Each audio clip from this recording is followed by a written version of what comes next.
David, for inviting us again, and welcome everybody. My name is Mike Wells. I'm a Partnership Development Officer focused mainly on the life sciences at Queen's University. And today I'd like to present this unique opportunity, Liberi, an exergame for children with disabilities. The participation report card on physical activity for children and youth found that only 39% of Canadian children are meeting the physical requirements for physical fitness and activity. As you can probably guess, this is significantly lower for kids with disabilities.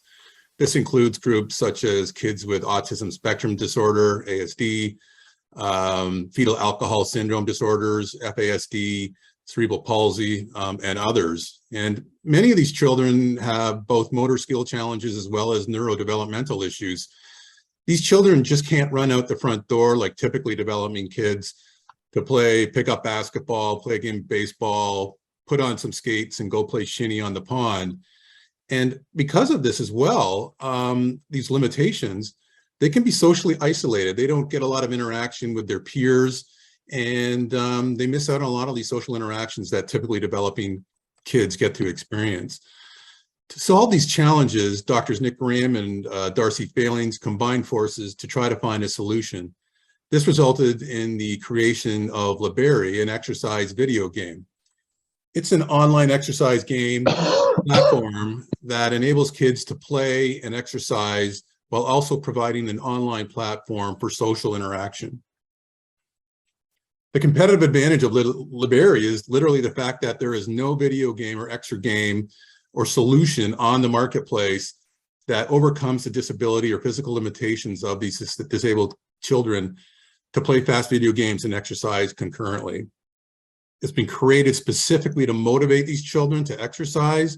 There's in-game rewards for maintaining a certain level of effort measured through heart rate. The online social games, the online games enable social interaction through voice over internet protocol. It's a really great game. When I first saw it, I was really impressed by the graphics and the flow of the game. It's a game world that's composed of 7 different fast action video games. And this is another component that is really missing for these kids in the marketplace. Most of the games that exist for them now are slow plotting kinds of games, but these games take into consideration their disabilities and enable them to play with typically developed peers. And the benefits on exercise and physical activity and their social well-being has been demonstrated in 15 field tests with children with cerebral palsy, autism spectrum disorder, and fetal alcohol spectrum disorder kids. It's also been tested on typically developing kids though, and also they found that it improved in exercise activity within those children as well. So I don't want to dwell on this slide too much. It's basically the go-to-market strategy. But the plan is basically to leverage rehabilitation centers, which there's a finite number of, where a lot of these children have to go to get physical rehabilitation. And as you probably are well aware, many of these groups of children have associations and communities where word of mouth can travel. And so we want to take advantage of that as well.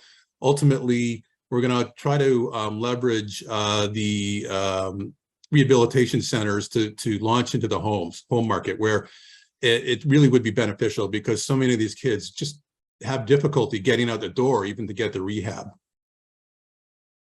So what are the technological advantages of Liberi? Well, mainly it's basically years of experimental software development, which includes a number of unique proprietary algorithms that enable translation of uneven cadence, uneven movement of a recumbent bike into smooth and fast gameplay.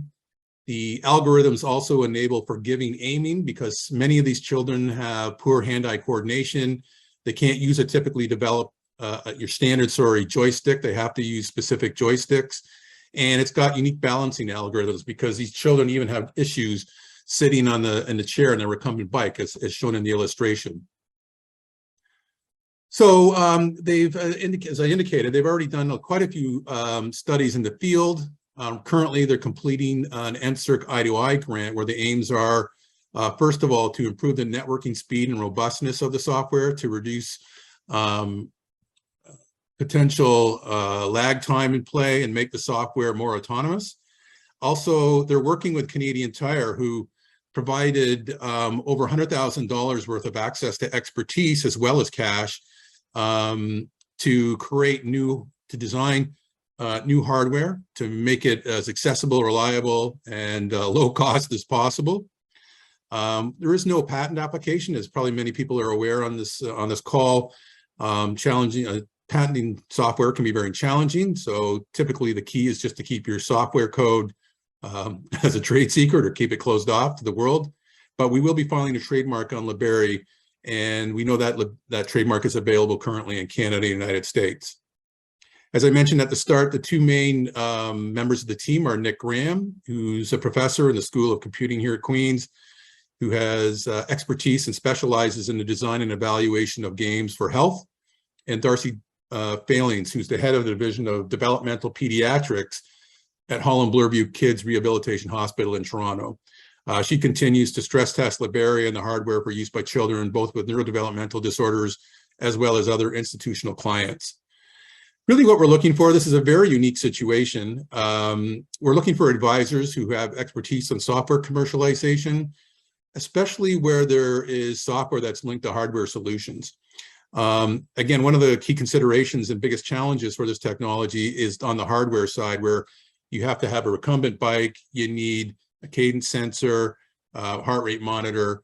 And so even individuals with manufacturing expertise would be greatly welcomed for advice and mentoring.